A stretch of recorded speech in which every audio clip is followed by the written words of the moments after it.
Now, towards the end of November 2024, Minister Seema Malhotra had this to say about skills training and immigration. We believe net migration must come down, but in order to do that... To what level? In order to do that, you need to have a process by which you're building up the skills capability so that you are reducing reliance on overseas work.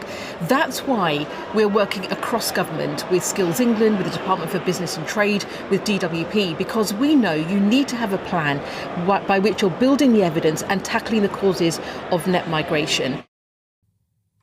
Now, on the face of it, everything that Seema Malhotra has said there is perfectly logical.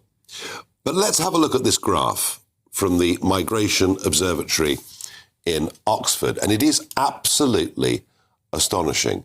If you go through those numbers, what you discover, and these are non-EU citizens, let's be clear about what this is. They're non-EU citizens, and they make up basically what is the Boris wave.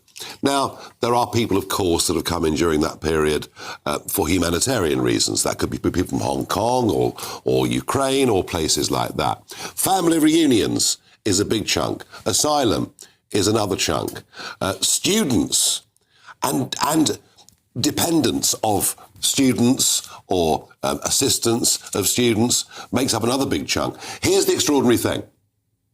Of the 3.45 million non-EU citizens who received visas since Brexit and still had a valid immigration status at the end of 2024, only 17 were main applicants on work visas. So just think about that. Sure. Millions coming into the country and only 17% on work visas. Now, that's not to say that there aren't some in the other brackets that might be working and maybe not registered to work.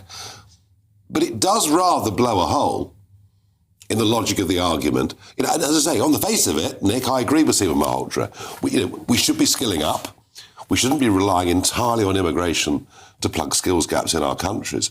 But the truth is that since Brexit, most of those that have come into Britain have never worked and will never work. And isn't it about time we really debated the truth of this? Yes, it probably is.